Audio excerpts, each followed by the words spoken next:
Hello everyone, मेरा नाम उर्वशी त्यागी है और आज हम बात कर रहे हैं termination of the agency agreement and compensation that is provided on termination.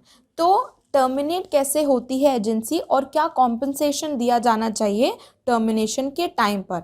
लेकिन सबसे पहले हमें जानना ज़रूरी है कि एजेंसी क्या है। तो एजेंसी एक रिलेशनशिप है जिसमें प्रिंसिपल और एजेंट एंटर होते हैं इनटू एन अग्रीमेंट। यहाँ पर प्रिंसिपल कुछ पावर्स एंड फंक्शन डेलीगेट करता है अपने एजेंट को to get the work done, और एजेंट उन पावर एंड फंक्शन के एम्बिट के विद इन रहकर वो वर्क प्रिंसिपल के लिए करके देता है।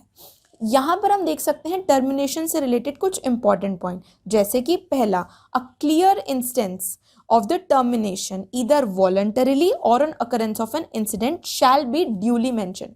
तो अग्रीमेंट में मेंशन करना बहुत ज़रूरी है अगर वॉलंटरीली भी टर्मिनेट हुआ है या किसी भी इंसिडेंट के अकरेंस पे टर्मिनेट हुआ है। दूसरा पॉइंट है compensation on the death of agent. अगर एजेंट की डेथ होती है तो कॉम्पनसेट करना ज़रूरी है और नॉमिनी को पेमेंट रिसीव होनी चाहिए। उसके बाद थर्ड पॉइंट कहता है कॉन्फिडेंशियलिटी। ये कॉन्फिडेंशियलिटी होती है प्रिंसिपल और एजेंट के बीच में, उनमें जो भी बातें हुई हैं, जो भी रिलेवेंट इंफॉर्मेशन शेयर हुई है, उसकी कॉन्फिडेंशियलिटी होनी चाहिए।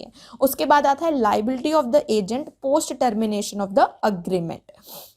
लाइबिलिटी एजेंट की पोस्ट टर्मिनेशन के बाद क्या है ये डिसाइड होना बहुत ज़रूरी है। अगर हम मोड्स ऑफ टर्मिनेशन देखें तो मोड्स ऑफ टर्मिनेशन मेंशन है under section 201 of Indian contract act 1872, जो बात कर रहा है टर्मिनेशन बाय रिवोकेशन की। तो revoke of authority by the principal से टर्मिनेट होता है। दूसरा बात कर रहा है by renunciation of authority by the agent, जब एजेंट खुद से वो अथॉरिटी रिनाउंस करता है। तीसरा है on the performance of the contract of agency, जिस काम के लिए एजेंट और प्रिंसिपल एक साथ आए थे वो काम कंप्लीट हो गया है। और उसके बाद फिर है नेक्स्ट है डेथ ऑफ द प्रिंसिपल और एजेंट। प्रिंसिपल या एजेंट की डेथ पर भी एजेंसी टर्मिनेट हो जाती है। उसके बाद by insanity of either principal और एजेंट, अगर कोई भी प्रिंसिपल या एजेंट इंसेन है, अनसाउंड माइंड है, तो भी एजेंसी टर्मिनेट हो जाती है।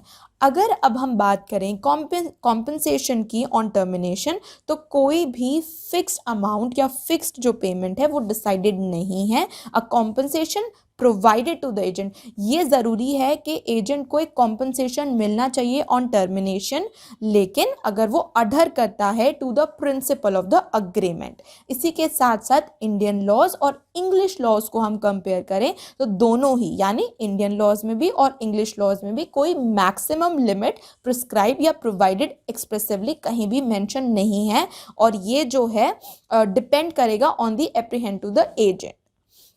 ये हमने देखा agency and termination and compensation. I hope आपको वीडियो अच्छा लगा हो। Thank you.